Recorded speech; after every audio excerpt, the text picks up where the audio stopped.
Kia ora, hello, and all that good stuff. This is me, Kitty Doyle, and Emma Kiriakou. And we are coming to you live from... Actually, we're not live.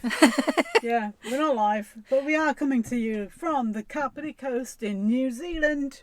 So kia ora, and we are not medical experts or any of that stuff, but we've both been living with a hideous disease for a number of years, and we think that makes us highly qualified. Highly qualified to talk about us. Absolutely, because we are experts in us. Absolutely. And this is the bit where I said we really should pre-record this, but I also quite like the actual banter.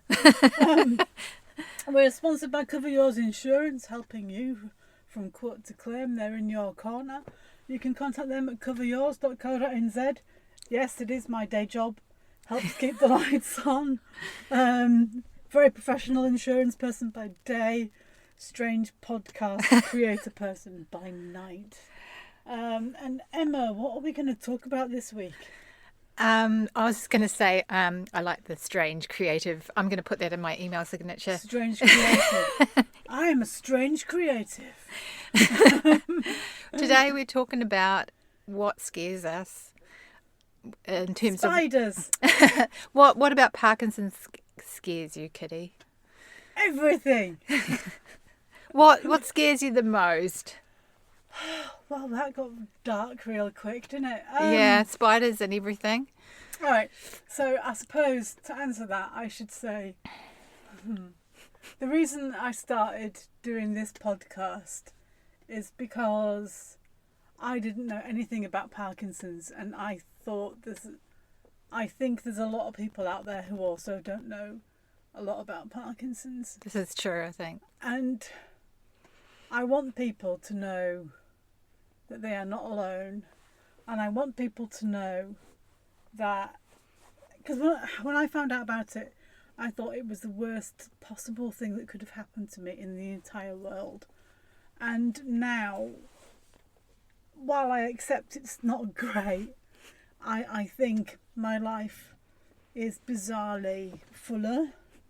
I've done a lot more stuff than I ever would have done. But I am absolutely terrified. Stark, staring, we're talking like white-haired terror of the future. And I never think about it. Yes. She said with a little wobble in her voice. I try not to think about it. It does scare me that much. Because they talk about living in the now a lot. And I was like, why do they do that? I didn't know what it meant at all. And then I kind of thought, they don't want you to think about the fact that your body... I mean, let's be brutally honest here. It's not... There are worse diseases out there. I accept that. And we don't die of Parkinson's. But one of the first things I ever heard when I went to a seminar on Parkinson's, it was one of the first public speaking engagements that I did. And there was a renowned doctor doing a talk on end-stage Parkinson's. And I had been diagnosed about 3 or 4 months. And I walked in there, started listening to it, and then I got up and I walked out again. And there was a lady who said, "Oh, you're not listening to it?" And I said, I cannot listen to that stuff. And it was stuff about people that can't swallow and can't do anything for themselves. And I thought, oh, good grief, that's my future. And I've come to realise and accept that it doesn't necessarily mean it's my future. And I believe that. But there's a tiny voice in the back of your mind, isn't there, that goes, but it could be. I love it how that voice is a different character. I actually genuinely had some therapy once about, and I talked about the voice. Have you named it? Well, what they said was, you should name it if you want. You should envisage it, Yeah. and you should pull it out of yourself and stand it in front of you. And then if it tries to speak to you, you should push it away. And that really helped me deal with it. Oh, that's good. So when I hear it, I just kind of grab hold of it and I try and throw it as far away as I can. You know, figuratively, of course, because it doesn't really exist. And I know that Freud would have an awful lot to say about this. But I'm doing all the talking, aren't I? But Yeah, I'm listening. But- You've kind of gobsmacked me. sorry. No, it's good. But yeah, it does scare me because I think about the future and my children and how will I be somebody that they're ashamed of? Will I be, you know, or will I be tolerated or pitied, or will people go, oh, Kitty, she was once such a great person, you know, but well, she's got Parkinson's, you know. Do you know what I mean? Like all that stuff. Yeah. Or oh, it's Kitty, she's really nice, but yeah, she does that thing. She's got Parkinson's. Oh, And the whispers. the way we all did before we got sick, before we had a disability, and we see things differently now. Yeah. And sometimes you need something like that. Unfortunately, I don't think. Yeah, I wish it had been different, but it isn't, and there it is. Yeah. I have one thing to say to you. One thing that your kids will say to you. They will never be anything but immensely proud of you, Kitty. And that's for real. They will never be ashamed of you. Your kids love you to bits, and they're rightly very, very, very, very proud of you. Gonna make me cry. I'm sorry. And all that stuff it's amazing that you're saying it, because it is real, isn't it? The fear that our futures are going to be filled with that kind of stuff. Yeah. I too have just tried not to think about it. I mean, it's just made me cry. It's hard, eh? Because for one, we want to be cheerful and happy for people who are newly diagnosed, but on the other hand, there is a lot of grim and terrifying things that make me wake up at 4 a.m. and go, holy beep. Yeah, I mean, somebody said to me, "You're so positive." That's what I hear that a lot, and I always say, well, some people, it depends who you are, really. Some people get the, oh yeah, well, you know, you could sit in a corner and cry, or you could dust yourself off and get on with it. Yeah, what's the point in crying or complaining or worrying and all that kind of... And then they look at you, and I often say, I do cry sometimes, because of course you do. You know, I've got a really hideous disease, and it's like the people who go, but you're coping with it really well. And I want to say, how do you know? Yeah. You know, what makes you think I'm coping really well with it? Because you're seeing me for like maybe 20 minutes, half an hour of the day. My meds are working.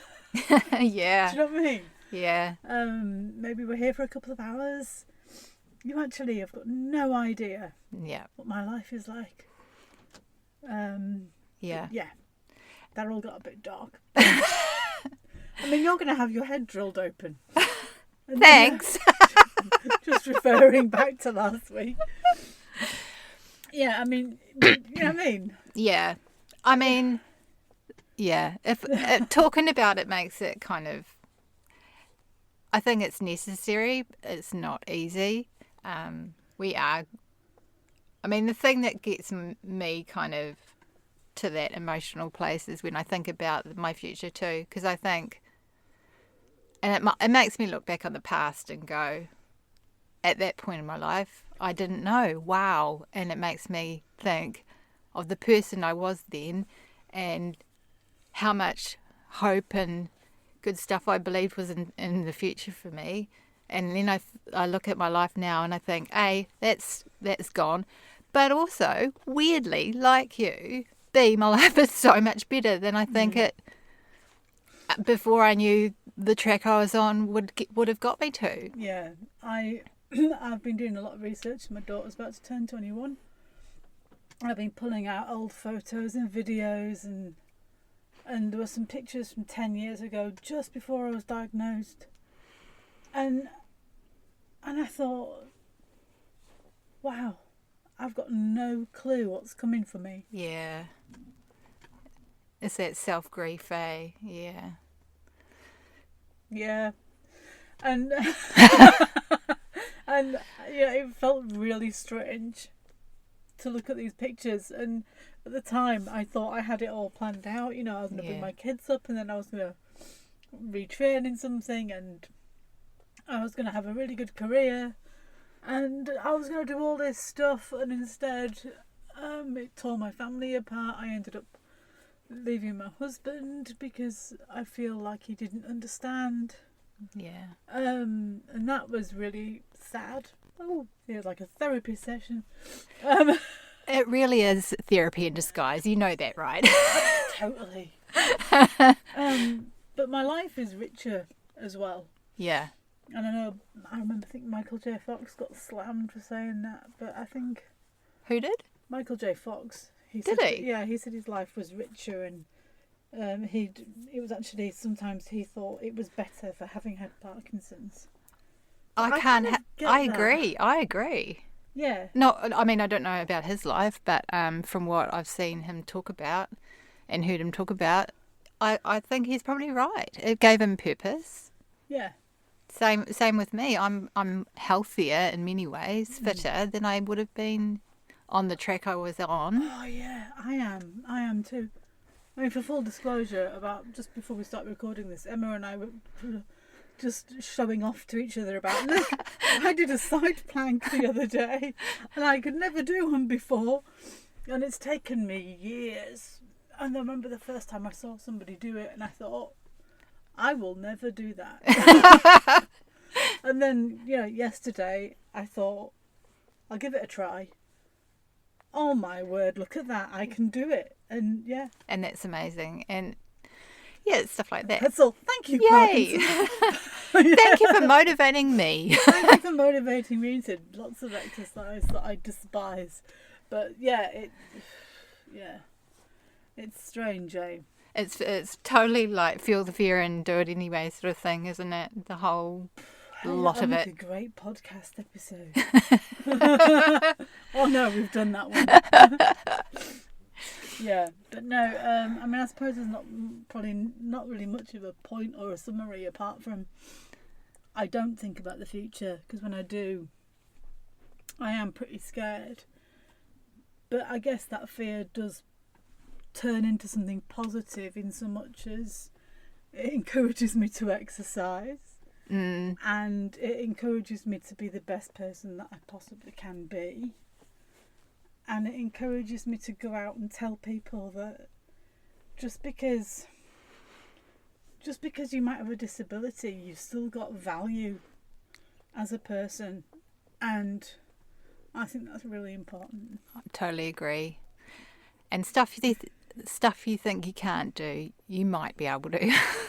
And one day you might be able to do a side plank. One day. One day.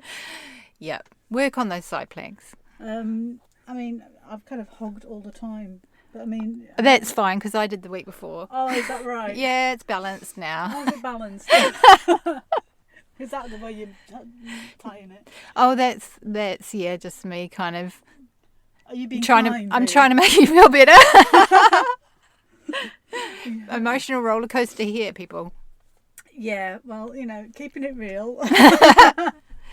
Yeah. I'm so glad I didn't video that as I sat weeping. Aww.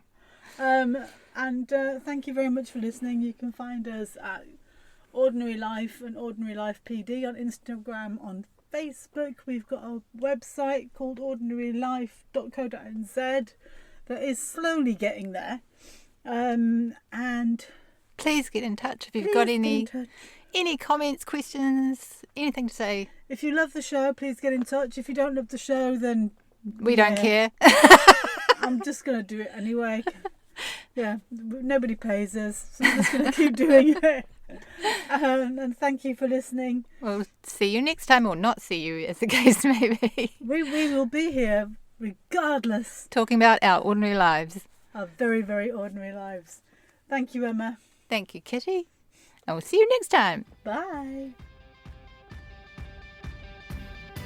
This episode was produced at Coast Access Radio with support from Irarangi Te Motu, New Zealand On Air. You can catch this and other podcasts online at accessmedia.nz, or you can search Coast Access Radio on Spotify and Apple Podcasts.